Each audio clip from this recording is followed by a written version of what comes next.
It was a special holiday on the island of Sodor. Bertie the bus was working harder than ever before. All the engines were busy too.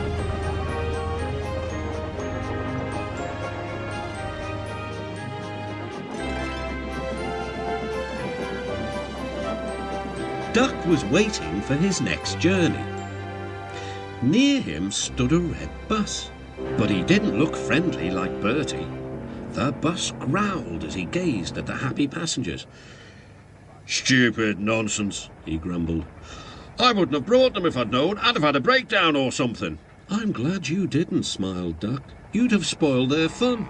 "Ah, enjoyment is all you engines live for. One day railways will be ripped up." Duck felt shocked at such an idea. "We have a friend called Bertie, and he's a bus, but he likes the railway. Sometimes he teases us about it, but he'd never want to see it ripped up." "Huh," growled the bus. "I know Bertie. He's too small in size to be of any use." Duck took no notice. "That bus is silly," he thought as he steamed away. At the junction, Duck told Oliver all about him. "I call him Bulgy," chuckled Oliver. Then he puffed happily away.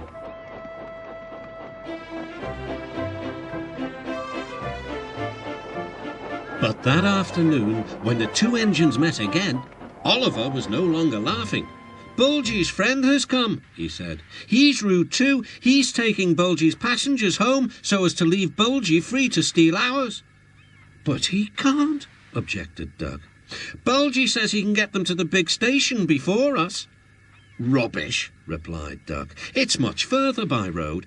"Yes," continued Oliver, "but Bulgy says he knows a shortcut."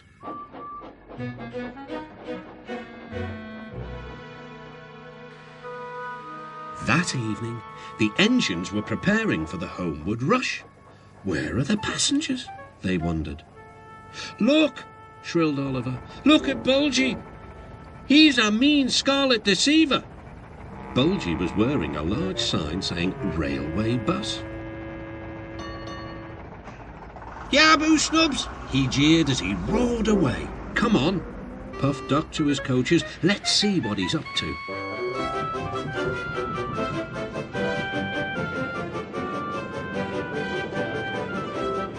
Duck wanted to pay Bulgy out, but he wasn't sure how.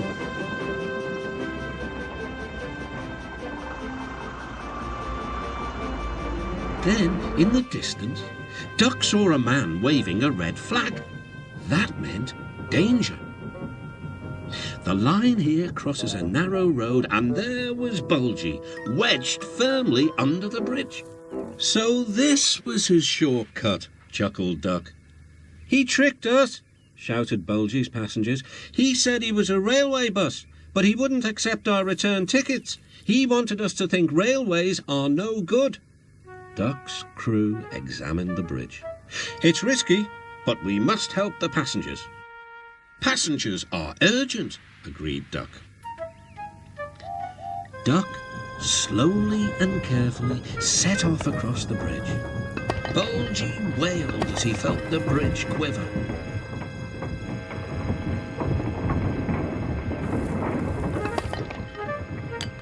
"Stop!" he shouted.